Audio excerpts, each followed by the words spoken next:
नमस्कार, मेरे YouTube channel Hindi भाषा में आप सबका फिर से स्वागत है। आज हम पढ़ने जा रहे हैं विशेषण। अब बात आती है कि विशेषण होते क्या हैं। अब हम देखते हैं कि विशेषण क्या है। विशेषण वे शब्द हैं जो विशेषता बताते हैं। अब बात आती है कि विशेषता बताते हैं, लेकिन किसकी? किन शब्दों की विशेषता बताते हैं विशेषण? तो विशेषण जो है वो विशेषता बताते हैं संज्ञा व सर्वनाम शब्दों की। संज्ञा व सर्वनाम शब्दों की विशेषता बताते हैं, उनको विशेषण कहते हैं। जैसे इस उदाहरण से हम समझते हैं, सुंदर लड़की, है ना। तो यहाँ पे लड़की क्या है? संज्ञा। और लड़की की विशेषता क्या है? कि वो क्या है? सुंदर। तो यहाँ पे विशेषण शब्द हुआ सुंदर। सुंदर हुआ यहाँ पे विशेषण शब्द। विशेषण शब्द लड़की हुई यहाँ पे संज्ञा, है ना। उसी प्रकार हम दूसरा उदाहरण देखते हैं। दूसरा उदाहरण है हमारा बड़ा घर। घर की विशेषता क्या है? कि घर कैसा है? बड़ा, है ना। तो बड़ा है यहाँ पे विशेषण और घर हुआ हमारा संज्ञा। तो जैसे कि हमने अभी देखा कि विशेषण वो होते हैं जो संज्ञा व सर्वनाम शब्दों की क्या बताते हैं? विशेषता। और इन उदाहरणों से भी ये बात साफ होती है कि जो संज्ञा व सर्वनाम शब्दों की विशेषता बताते हैं वे शब्द होते हैं विशेषण। अब विशेषण शब्द की जो परिभाषा है या विशेषण की जो परिभाषा है वो हम अच्छे से जान लेते हैं। तो जो शब्द संज्ञा जो शब्द संज्ञा जो शब्द संज्ञा अथवा सर्वनाम शब्दों की विशेषता बताते हैं उन्हें विशेषण कहते हैं। जो शब्द संज्ञा अथवा सर्वनाम शब्दों की विशेषता बताते हैं उन्हें विशेषण कहते हैं। बात आती है कि विशेषण जिन शब्दों की विशेषता बताता है उन शब्दों को क्या कहते हैं? तो विशेषण जिन संज्ञा अथवा सर्वनाम शब्दों की विशेषता बताता है उसको हम कहते हैं विशेष्य। विशेष्य जिस शब्द की विशेषता बताई जाती है उसे विशेष्य कहते हैं। अर्थात विशेषण शब्द यानी जिस संज्ञा व सर्वनाम शब्द की विशेषता बताता है उसे विशेष्य कहते हैं। जैसे अब इन उदाहरणों से हम अच्छे से समझेंगे। जैसे पहला हमारा उदाहरण है लाल फूल। लाल फूल, है ना। तो यहाँ पे फूल की विशेषता क्या है? कि फूल क्या है? लाल। तो लाल यहाँ पे हुआ हमारा विशेषण शब्द। लाल है हमारे यहाँ पे विशेषण शब्द, है ना। और फूल है हमारा यहाँ पे विशेष्य। क्योंकि किसकी विशेषता बतलाई जा रही है यहाँ पे? फूल की। तो फूल हमारा हुआ यहाँ पे विशेष्य और लाल हुआ हमारा यहाँ पे विशेषण। दूसरा वो उदाहरण है हमारा तीन पुस्तकें। तीन पुस्तकें, है ना। तीन तो हमारा हुआ यहाँ पे विशेषण। विशेषण शब्द। विशेषण शब्द और पुस्तकें हमारा हुआ यहाँ पे पुस्तकें यहाँ पे हुआ हमारा विशेष्य। क्योंकि यहाँ विशेषता बतलाई जा रही है पुस्तक की। तो पुस्तक हुई यहाँ पे विशेष्य और जो विशेषता बतला रहा है वो हुआ विशेषण। यानी तीन यहाँ पे विशेषण है और पुस्तकें यहाँ पे क्या है? विशेष्य। अब जो नेक्स्ट हमारा उदाहरण है वो है मीठा फल, है ना। तो फल की विशेषता क्या है? फल कैसा है? मीठा।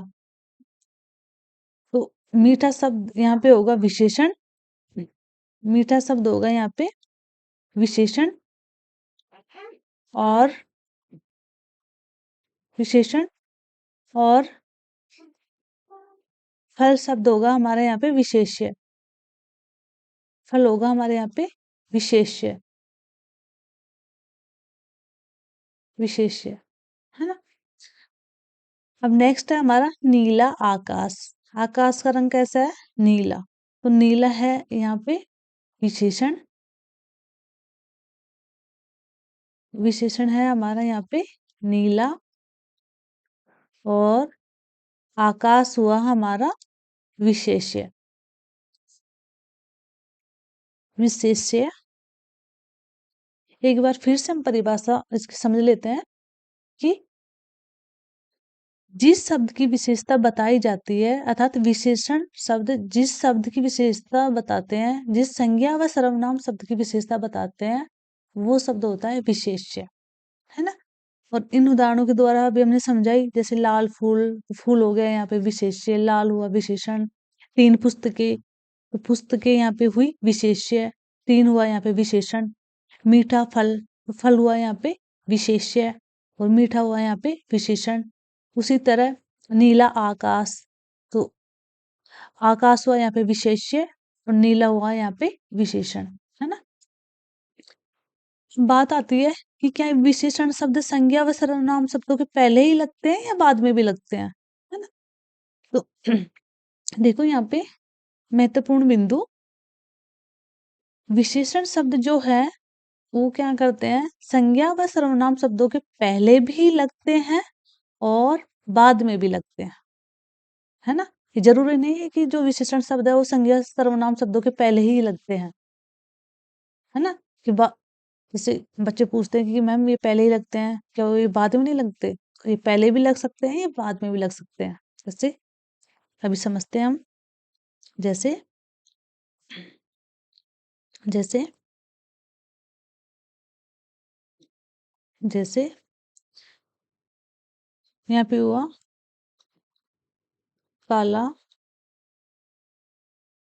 कोट, है ना। अब यहाँ पे कोट का रंग कैसा है? काला। ठीक है, तो यहाँ पे क्या है, जो विशेषण शब्द है, जो विशेषण शब्द है वो लगा है संज्ञा शब्द से पहले, है ना।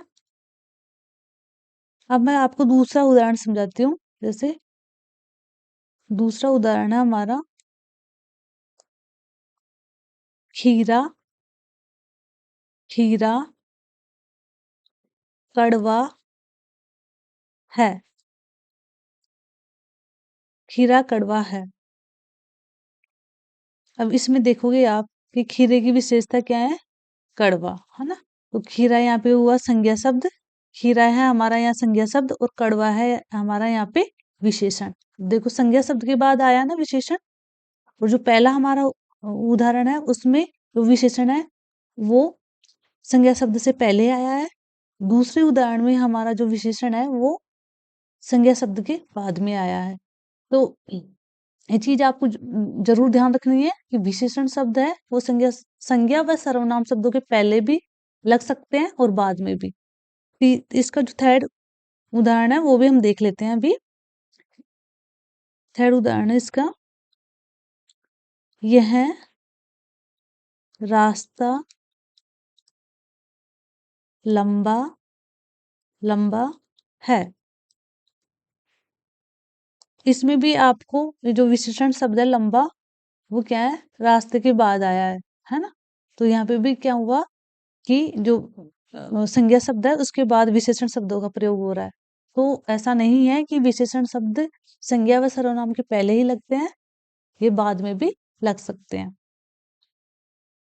अब आगे देखते हैं हम कि जो विशेषण है वो कितने प्रकार के होते हैं। तो विशेषण हमारे हैं, विशेषण के प्रकार, है ना, कितने हैं वो जान लेते हैं। तो विशेषण मुख्य रूप से 4 प्रकार के होते हैं। विशेषण होते हैं हमारे 4 प्रकार के। जो पहला है हमारा वो है गुणवाचक विशेषण, दूसरा है हमारा संख्यावाचक विशेषण, तीसरा है हमारा परिमाणवाचक विशेषण, चौथा है हमारा संकेतवाचक या सार्वनामिक विशेषण, है ना। अब जो संख्यावाचक और परिमाणवाचक विशेषण है इनको भी दो दो भागों में बांटा गया है। संख्यावाचक के भी 2 भाग होते हैं, निश्चित संख्यावाचक और अनिश्चित संख्यावाचक, है ना। परिमाणवाचक के भी 2 भेद होते हैं, निश्चित और अनिश्चित। अब इनको और विस्तार से हम जान लेते हैं आगे। सर्वप्रथम विशेषण जो हमारा आता है वो आता है गुणवाचक विशेषण। गुणवाचक विशेषण ये क्या गुणवाचक विशेषण क्या होता है? डेफिनेशन हम जान लेते हैं।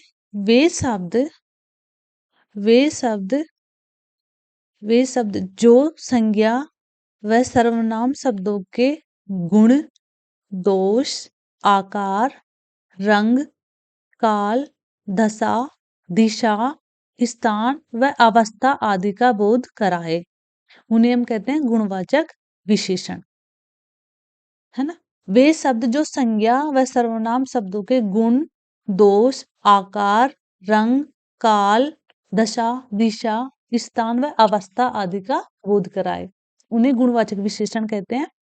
अब जैसे गुण कौन कौन से हुए हम समझ लेते हैं। जैसे गुण, ईमानदार, है ना, दयालु, ये भी गुण हुआ, है ना, कृपालु, कृपालु, उदार, उदार, है ना, दानवीर, तो ये क्या हुए? गुण। अब बात आती है दोष की। दोष कौन कौन से हैं? दोष हो गया झूठा, बेईमान, निर्दयी, निर्दयी, है ना,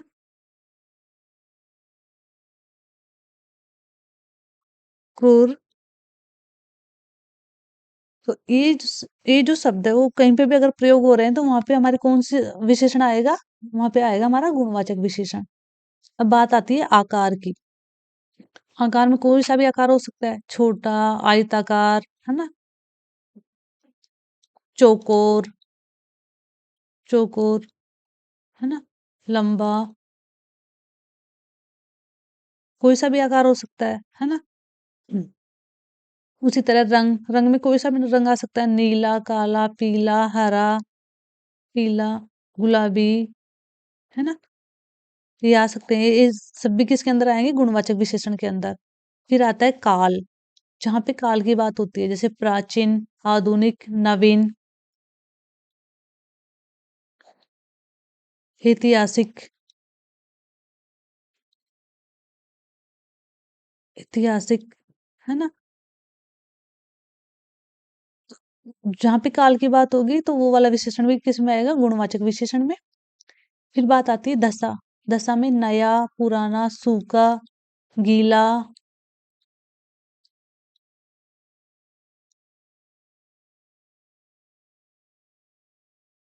ढीला, है ना, कुछ भी हो सकता है। दिशा, दिशा में जितनी भी दिशाएं हैं वो आ जाएगी, उत्तरी, दक्षिणी, दक्षिणी, पूर्वी, पूर्वी, पश्चिमी, पश्चिमी, है ना। उसी प्रकार स्थान, स्थान में ग्रामीण, मैदानी, पहाड़ी, पहाड़ी, शहरी, है ना। अवस्था, अवस्था में आ जाएगा बुढ़ा, गंभीर, प्रौढ़, तरुण। तो ये जो गुण है, जैसे किसी व्यक्ति के गुण हो गए, उसके दोष, मतलब किस चीज का आकार हो गया, रंग हो गया, है ना, काल हो गई, दशा, दिशा, स्थान, अवस्था, इन सब की बात जहाँ होती है तो वहां पे जो विशेषण आएगा वो आएगा हमारा गुणवाचक विशेषण। ठीक है, तो ये हमारा पहला विशेषण हुआ। जो दूसरा हमारा विशेषण है वो है संख्यावाचक विशेषण। आपको नाम से भी पता चल रहा होगा संख्यावाचक विशेषण की। संख्यावाचक विशेषण क्या होता है? संख्यावाचक विशेषण की जो संख्या का बोध कराता है। जिस विशेषण का प्रयोग संज्ञा व सर्वनाम शब्दों की संख्या का बोध कराता है, जिस विशेषण से हमें संज्ञा व सर्वनाम शब्दों की संख्या का बोध होता है वो होता है संख्यावाचक विशेषण। मतलब वो विशेषण जो संज्ञा व सर्वनाम शब्दों की संख्या का बोध कराए। अर्थात जिनमें चीजों को हम गिन सकते हैं या गणना कर सकते हैं, वो वाले विशेषण होते हैं संख्यावाचक विशेषण, है ना। उदाहरण से अच्छे से समझते हैं हम। ये तो हम परिभाषा में हमने देखा भी कि संज्ञा व सर्वनाम शब्दों की संख्या का बोध होता है, वो होता है संख्यावाचक विशेषण। इसमें गणना या गिनती की जाती है, की जाती है। हम इसमें चीजों को गिन सकते हैं, जिन चीजों को गिना जाता है वो संख्यावाचक में आती है। उदाहरण, कक्षा में कक्षा में 10 छात्र उपस्थित है ना। कक्षा में 10 छात्र उपस्थित है, मतलब यहाँ पे ये जो 10 है वो किसका बोध करा रहा है? संख्या का, संख्या। तो यहाँ पे कौन सा विशेषण हुआ हमारा? संख्यावाचक विशेषण। दूसरा जो हमारा उदाहरण है वो है झगड़े में कई लोग मारे गए।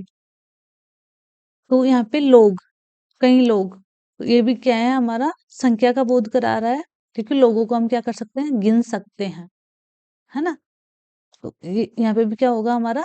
संख्यावाचक विशेषण, संख्यावाचक विशेषण। अब आपने एक चीज यहाँ पे देखी होगी कि जो पहला उदाहरण है हमारा, उसमें क्या है? एक निश्चित संख्या दी हुई है, जैसे 10, तो 10 क्या है? एक निश्चित संख्या, है ना।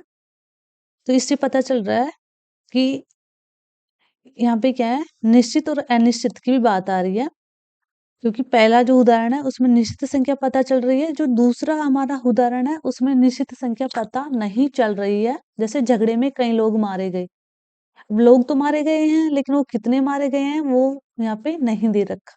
तो यहाँ पे अनिश्चय या अनिश्चितता की स्थिति बनी हुई है,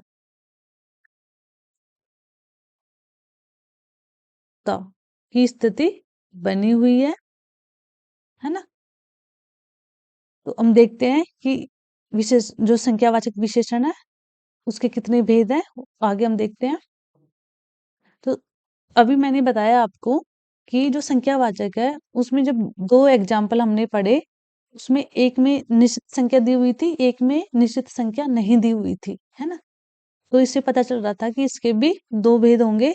तो अब देखो यहाँ पे संख्यावाचक के दो भेद दिए हुए हैं। जो पहला है हमारा वो है निश्चित संख्यावाचक, और दूसरा है हमारा अनिश्चित संख्यावाचक। निश्चित संख्यावाचक, जो विशेषण संज्ञा या सर्वनाम की निश्चित संख्या का बोध कराते हैं, उन्हें निश्चित संख्यावाचक विशेषण कहते हैं। मतलब इसमें क्या है? संख्या निश्चित रूप से कोई संख्या दी हुई होती है ना। ये होगी निश्चित संख्यावाचक विशेषण। जैसे आज 10 विद्यार्थी स्कूल आए हैं, आज 10 विद्यार्थी, है ना।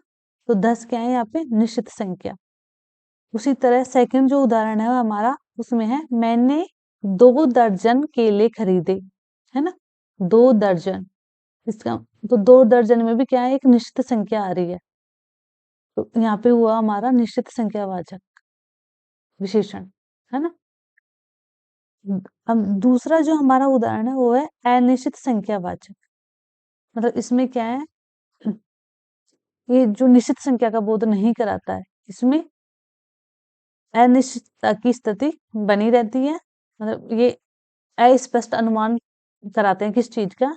जैसे जो विशेषण संज्ञा या सर्वनाम की निश्चित संख्या का बोध न कराकर अस्पष्ट अनुमान प्रस्तुत करते हैं, वे अनिश्चित संख्यावाचक विशेषण कहलाते हैं।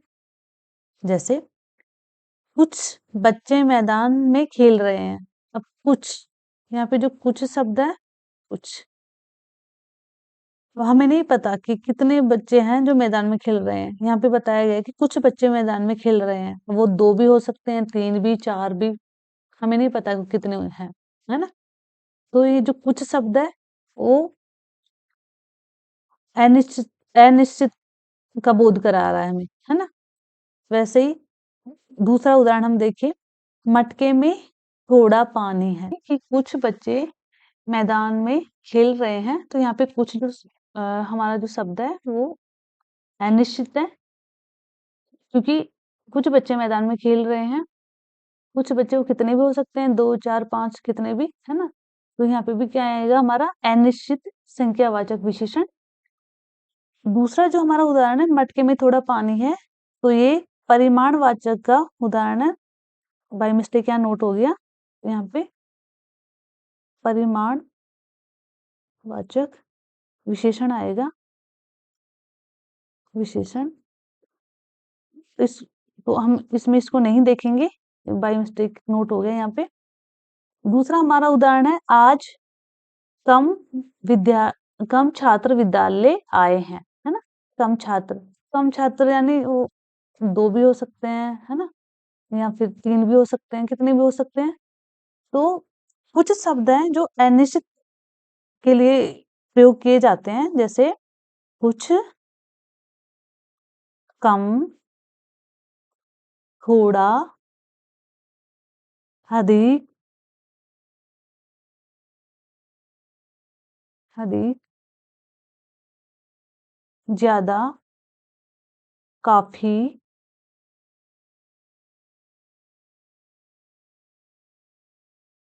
लगभग, है ना? तो ये कुछ शब्द हैं जो अनिश्चित की स्थिति में ये इनका प्रयोग किया जाता है, ठीक है? हम जो हमारा तीसरा जो हमारा विशेषण है वो है परिमाणवाचक विशेषण। परिमाणवाचक विशेषण, ठीक है? क्या होता है परिमाणवाचक विशेषण?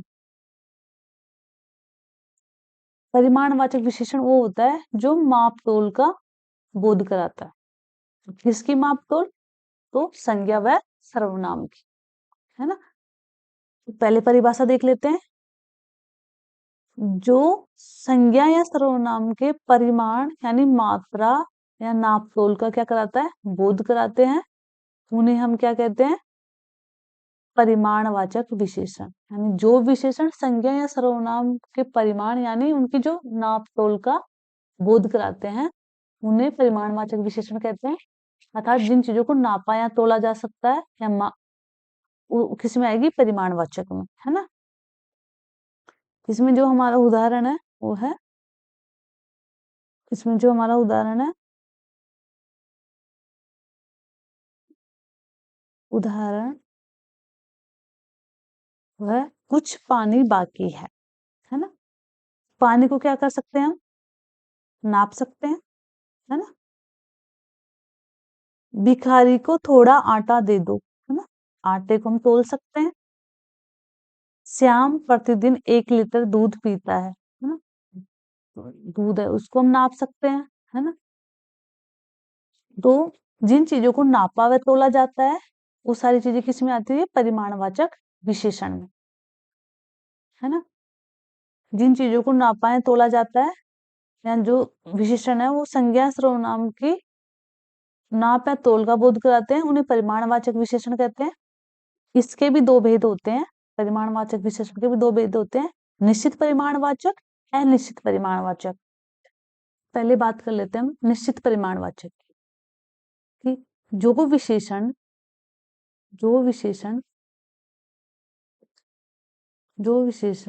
किसी वस्तु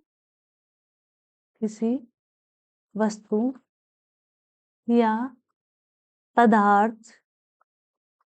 पदार्थ की निश्चित मात्रा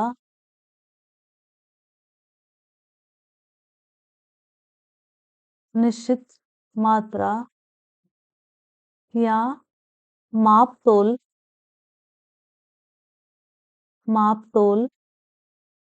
का बोध कराते हैं उन्हें उन्हें निश्चित परिमाणवाचक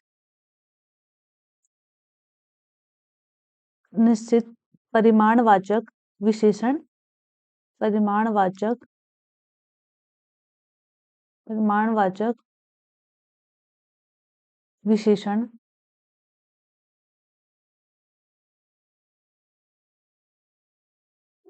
विशेषण कहते हैं।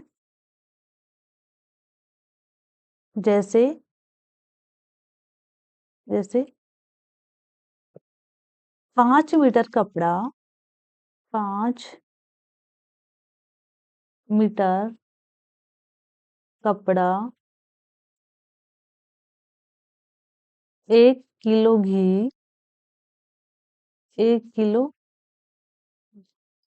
1 किलो घी 2 लीटर पानी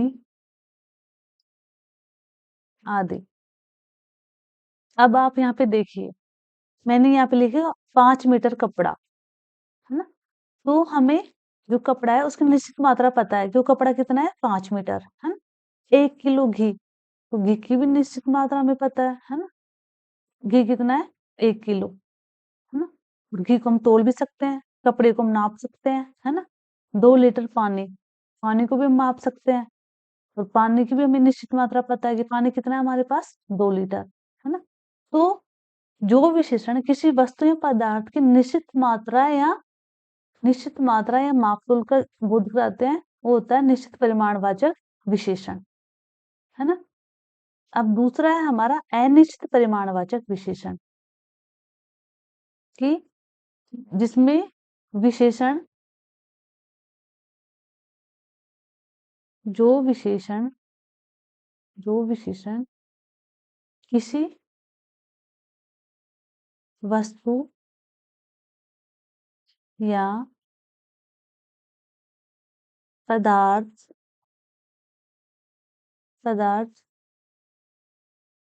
की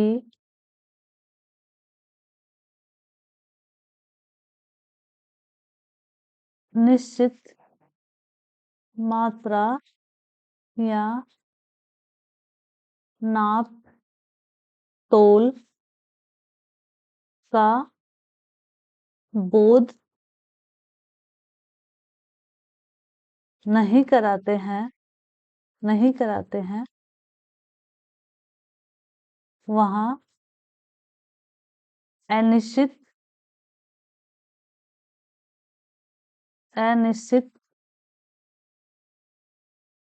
परिमाणवाचक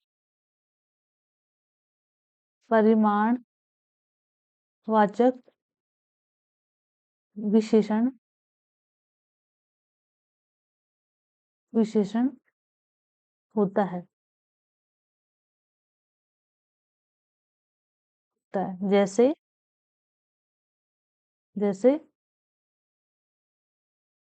वह सारा दूध पी गया। वह सारा दूध पी गया। दूसरा जो हमारा उदाहरण है वह है, मुझे थोड़ा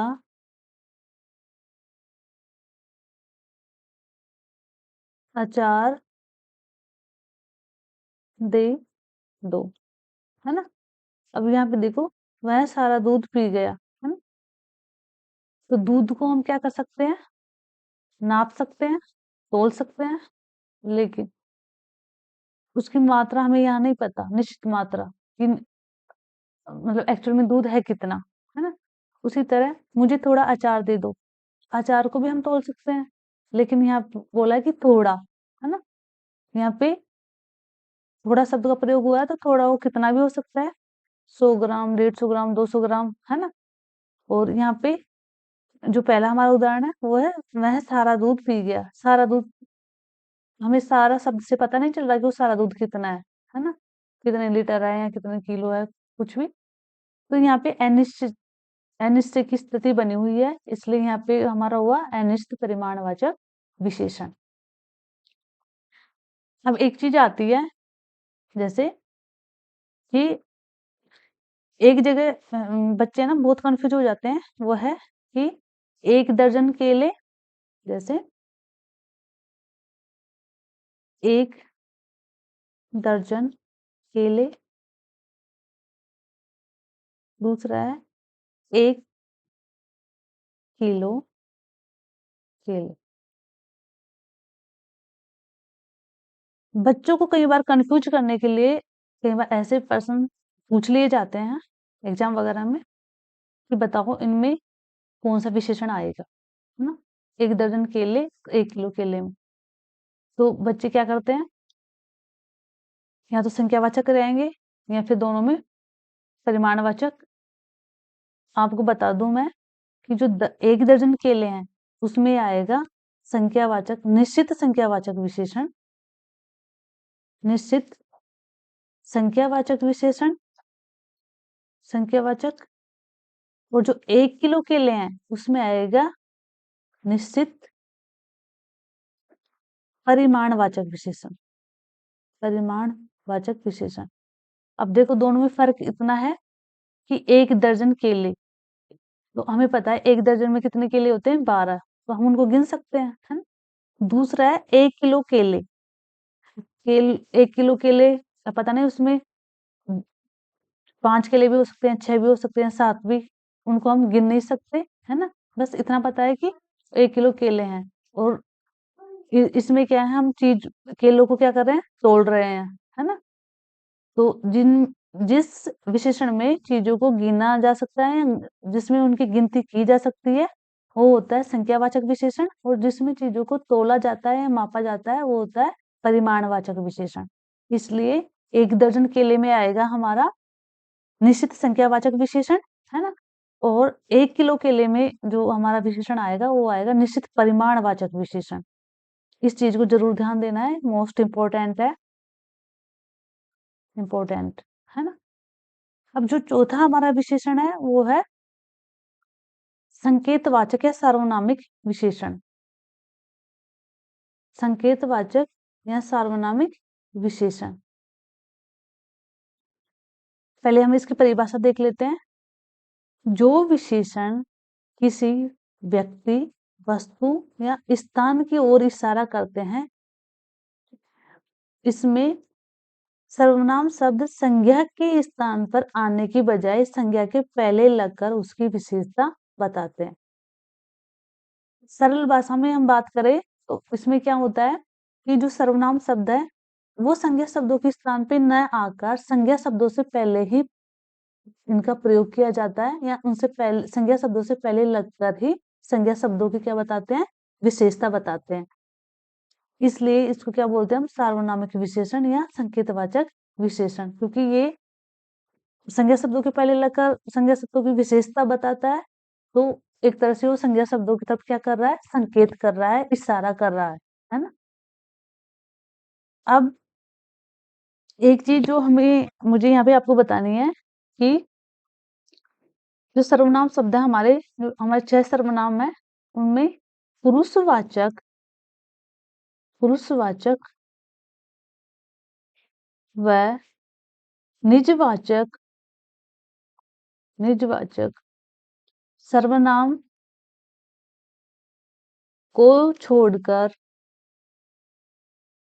को छोड़कर बाकी के, बाकी के या शेष, बाकी के सभी सर्वनाम, सभी सर्वनाम, सर्वनाम संज्ञा, सर्वनाम संज्ञा के साथ प्रयुक्त होकर, प्रयुक्त होकर सार्वनामिक विशेषण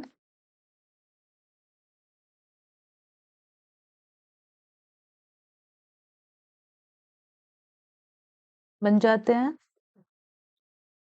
बन जाते हैं, है ना? ओ सार्वनामिक विशेषण में पुरुषवाचक और निजवाचक सर्वनाम नहीं आता, बाकी सारे सर्वनाम, जो सर्वनाम के 6 भेद होते हैं उनमें से 4 क्या है, संज्ञा के साथ प्रयुक्त होकर सार्वनामिक विशेषण बन जाते हैं ना? अब सार्वनामिक विशेषण को हम इन उदाहरणों के द्वारा और अच्छे से समझ लेते हैं। जैसे पहला हमारा उदाहरण है, वह पुस्तक अच्छी है। अब देखो यहाँ पे वह, वह है यहाँ पे सर्वनाम शब्द, वह है यहाँ पे सर्वनाम शब्द, है ना। पुस्तक है यहाँ पे संज्ञा, है ना। अच्छी यहाँ पे क्या हो गया, इसकी विशेषता हो गई, है ना। तो वह पुस्तक अच्छी है, तो यहाँ पे जो इस सर्वनाम शब्द है वो किसकी तरफ इशारा कर रहा है, पुस्तक की तरफ, है ना। और यहाँ पे एक चीज और आप देखोगे कि जो पुस्तक है यहाँ पे संज्ञा शब्द है। परिभाषा में भी हमने देखा था कि जो विशेषण है जो सर्वनाम है वो क्या करते हैं, यहाँ पे संज्ञा शब्दों के आगे लगकर और क्या करते हैं, संज्ञा शब्दों की विशेषता बताते हैं। अब देखो पहले उदाहरण में भी यही है कि यहाँ पे जो पुस्तक है वो संज्ञा शब्द है, उससे पहले क्या आ गया यहाँ पे, सर्वनाम शब्द। वह पुस्तक अच्छी है, यहाँ पे वह पुस्तक की ओर इशारा कर रहा है और पुस्तक की विशेषता बता रहा है ना। उसी तरह जो दूसरा हमारा उदाहरण है वो है, उस व्यक्ति को बुलाइए। उस यहाँ पे सर्वनाम शब्द है, व्यक्ति यहाँ पे संज्ञा है ना। यहाँ पे भी आप देखोगे कि संज्ञा शब्द से पहले ही क्या आ गया यहाँ पे, सर्वनाम शब्द, और यह सर्वनाम शब्द किसकी तरफ इशारा कर रहा है, इस संज्ञा शब्द की ओर। इसलिए यहाँ पे भी ये क्या हुआ, सार्वनामिक विशेषण, है ना। क्योंकि यहाँ पे सर्वनाम का प्रयोग हुआ है इसलिए ये सार्वनामिक विशेषण हो गया। तीसरा है हमारा, ये फूल बहुत सुंदर है ना। तो ये यहाँ पे सर्वनाम है, फूल यहाँ पे क्या है, संज्ञा। बहुत है यहाँ पे प्रविशेषण, और सुंदर क्या है यहाँ पे, विशेषण। सुंदर हो गया यहाँ पे विशेषण, बहुत हो गया यहाँ प्रविशेषण, प्रविशेषण। इसकी बात हम आगे चलकर करेंगे। फूल है यहाँ पे संज्ञा, और ये यहाँ पे हो गया सर्वनाम शब्द, है ना। तो देखो यहाँ पे भी संज्ञा शब्द से पहले सर्वनाम शब्द आ गया, इसलिए यहाँ पे ये हुआ सर्वनामिक विशेषण। तो जहाँ पे संज्ञा शब्दों से पहले ही सर्वनाम शब्द आ जाते हैं और वो उस संज्ञा शब्द की तरफ इशारा करते हैं या उस संज्ञा शब्द की विशेषता बताते हैं, तो वहां पे संकेतवाचक या सार्वनामिक विशेषण होता है। ठीक है, अब आगे चलते हैं।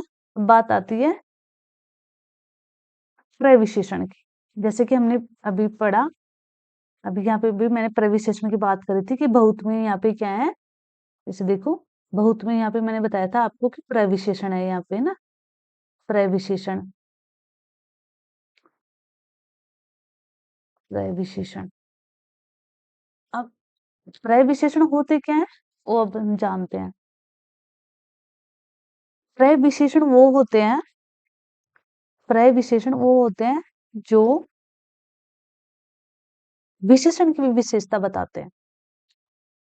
वे शब्द, परिभाषा हम लिख लेते हैं पहले। वे शब्द, वे शब्द जो विशेषण की भी, वे शब्द जो विशेषण की भी विशेषता बताए, विशेषता बताए, या विशेषण की, या विशेषण की विशेषता, विशेषता बताने वाले, बताने वाले शब्दों को, शब्दों को हम प्रविशेषण कहते हैं, प्रविशेषण कहते हैं। आइए हम उदाहरण के द्वारा अच्छे से समझते हैं। तो उदाहरण है हमारा, कहते हैं, उदाहरण है हमारा,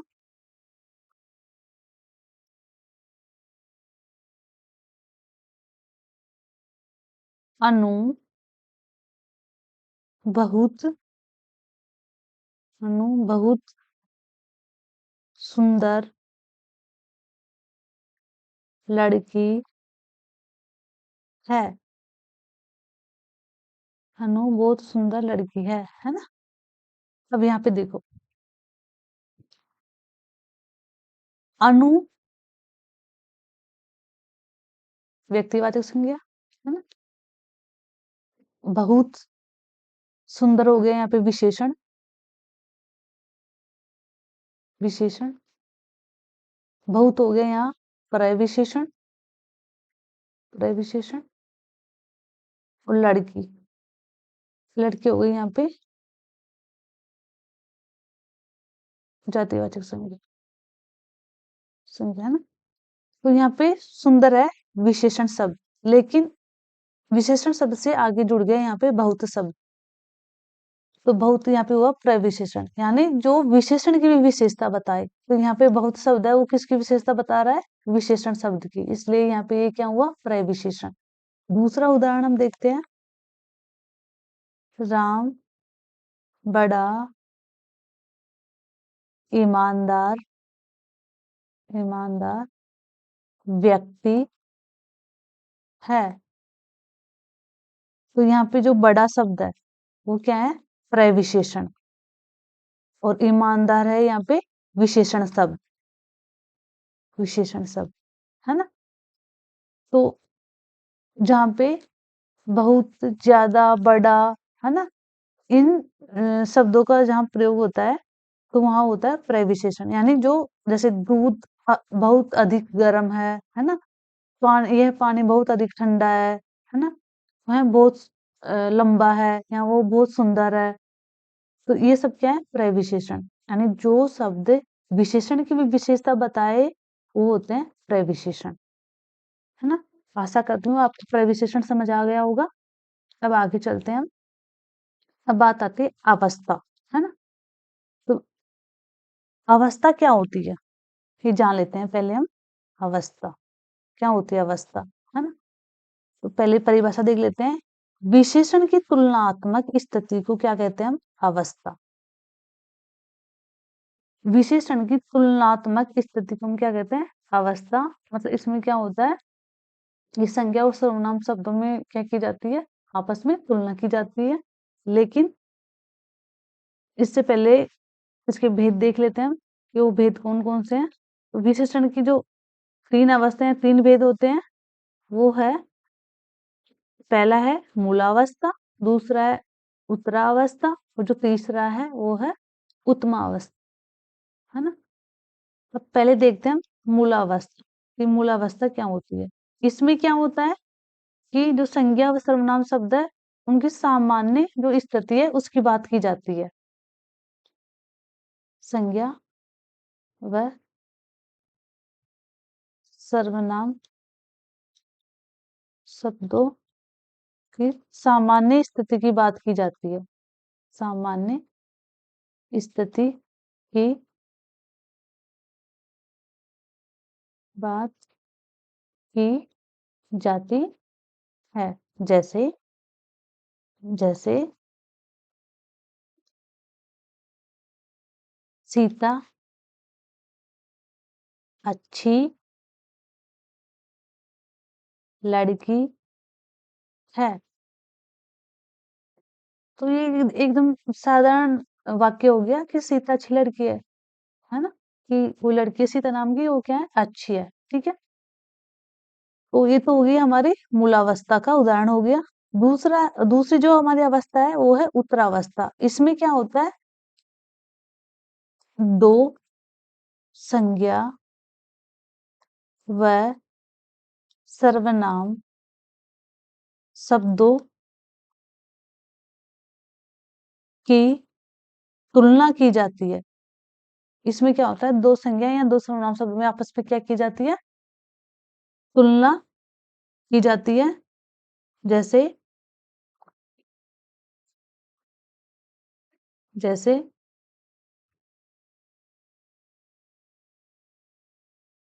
राधा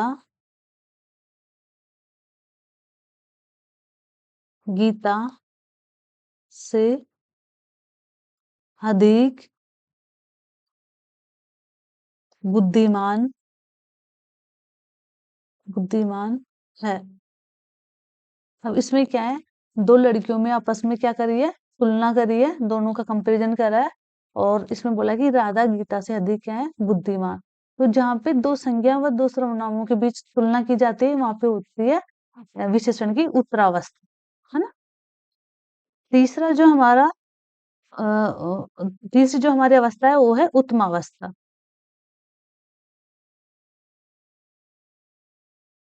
इसमें 2 से अधिक अधिक संज्ञा व सर्वनामों की तुलना की जाती है, तुलना की जाती की जाती है तथा किसी एक को श्रेष्ठ बताया जाता है। किसी एक को श्रेष्ठ बताया जाता है, श्रेष्ठ बताया जाता है। उदाहरण से हम समझे तो जैसे काव्या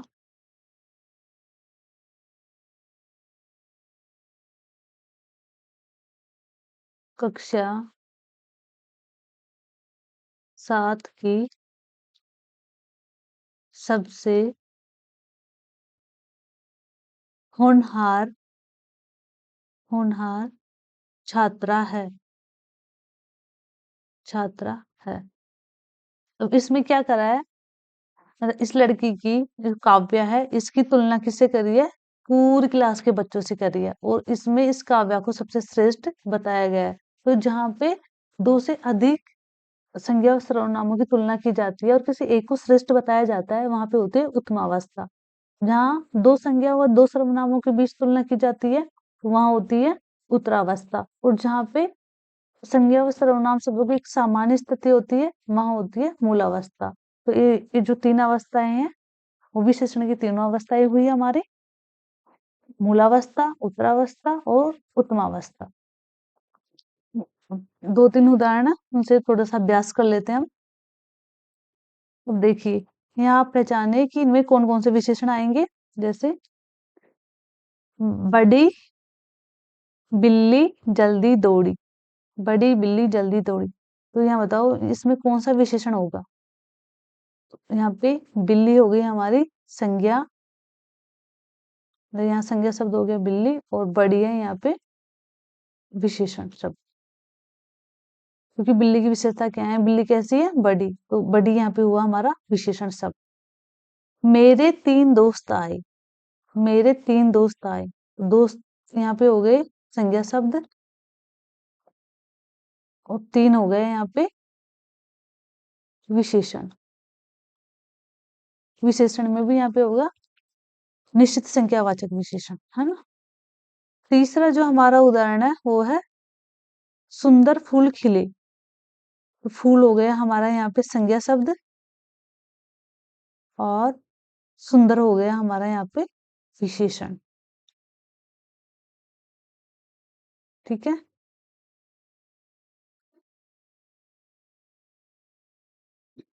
तो इस प्रकार आज का हमारा कंटेंट खत्म हुआ। अगर आपको मेरा वीडियो या मेरा जो कंटेंट है वो अच्छा लगा हो तो मेरे वीडियो को लाइक करें, सब्सक्राइब करें और कमेंट बॉक्स में कमेंट जरूर करें। अगर आपको किसी प्रकार का कुछ डाउट है तो आप उसमें मेरे से प्रश्न पूछ सकते हैं, मैं उनके आंसर करूंगी, है ना। और इसी के साथ मैं विदा लेती हूँ। धन्यवाद।